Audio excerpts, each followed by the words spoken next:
we had a dash of warm weather in February. It's a single blank. The options are option A, face, option B, length, option C, spell, option D, time. Okay, so we have to obviously figure out what's the answer, right? Now, from the question, always for fill in the blanks, for those of you who are new, if you've been a part of, let me change the ink. I don't like this ink. Take blue. Okay. So some of you are saying face, some of you are saying spell. So let's look at unrelated words. Obviously, B and D are not very logical fit in the context, right? We had a length of warm weather. We're talking about, so the clue phrase, can somebody identify the clue word from the context? What is the clue word in the context that helps me say, hey, this has to be the answer? What's the clue word in the context? One word, Tanya, what's the word? Anybody else? From the question, there is a clue word. What's that word? Everybody's giving me answers. I just want the clue word. No, Ashish. No, Paul. From the question, boss. Weather, yes, Tanya, Ankita, correct. See, warm is just an adjective describing the weather. The clue word is weather. Okay.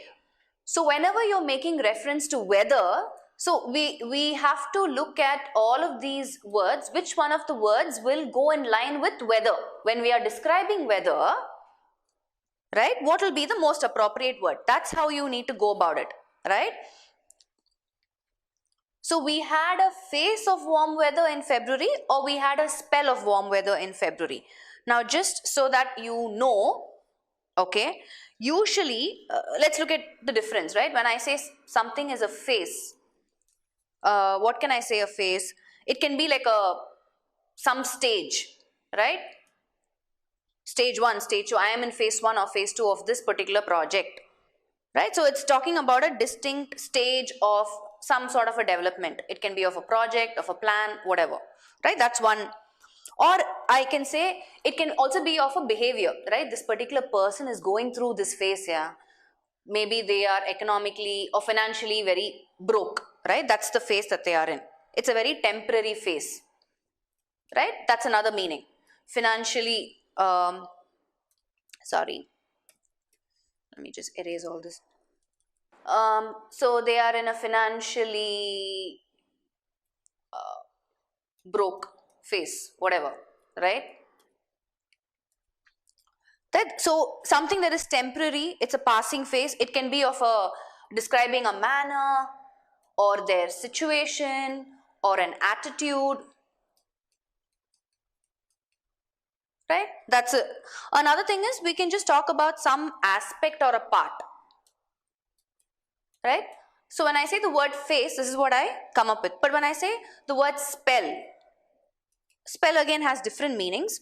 But whenever you are referring to weather, you could have come across collocations like this: a dry spell, right? A period of weather of a particular kind, or a hot spell. These are all collocations. I'm just giving you examples. A spell of cold weather, right? Coimbatore has been experiencing a spell of cold weather for the last 2-3 weeks. Chennai has been experiencing a spell of dry weather, right? No rains here for us. Just for like 2-3 days it came and then it's over, right? Or a prolonged spell of bad weather, right? So whenever you if you look at collocations as such, it's usually spell, which is the word that is associated with weather, right? So if you are familiar with that context, you will just close your eyes and select C and not A, right? In terms of the most effective word given the context and our clue, which is weather, the most appropriate word is spell and not face. Clear? Any doubts? Let's look at single blanks.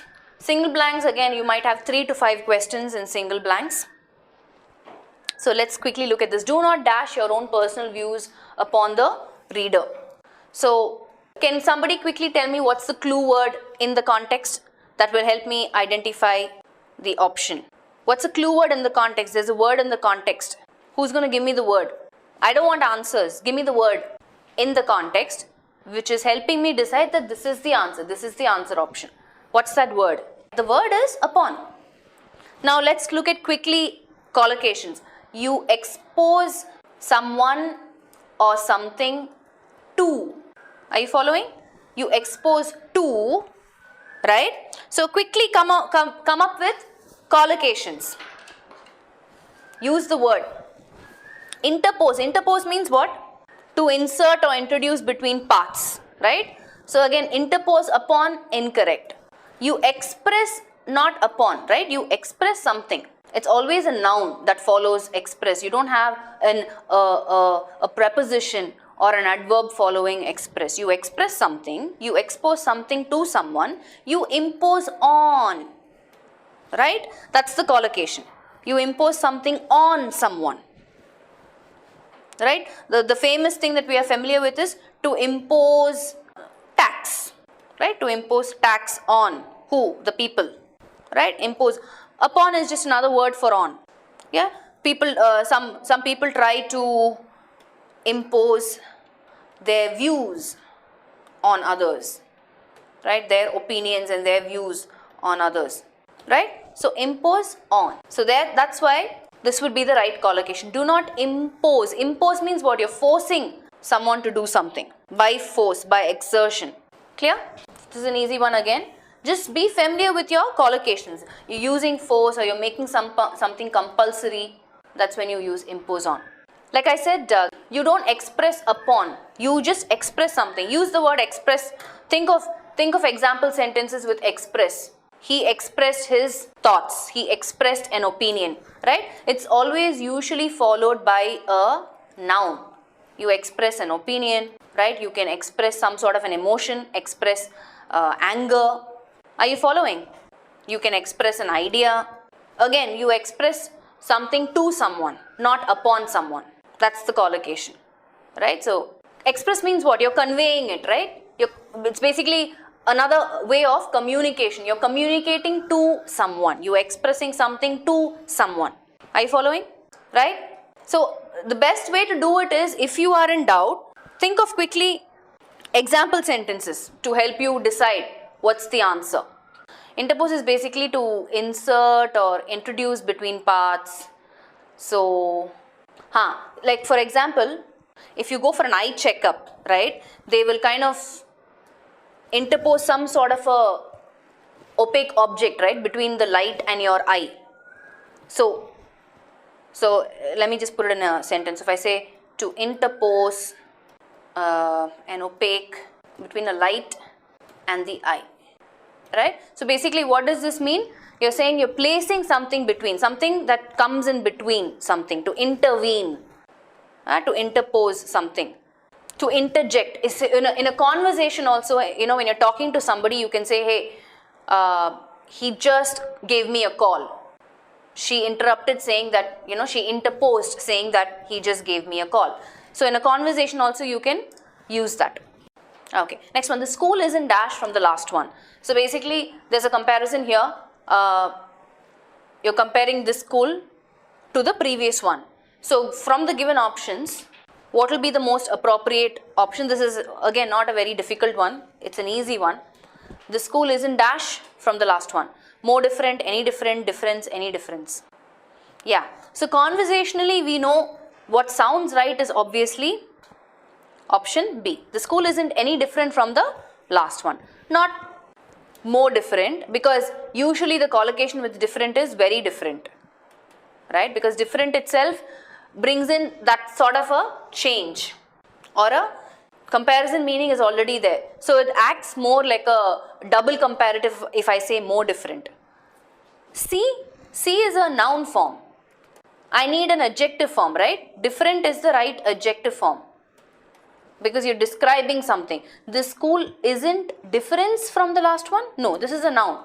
there is no difference between this school and the previous one, then it makes sense. If I have to use difference, I will say there is no difference between this school and the previous one, right? There is no what? Now it's a noun form here. Then it makes sense. And I change the entire construction of the sentence.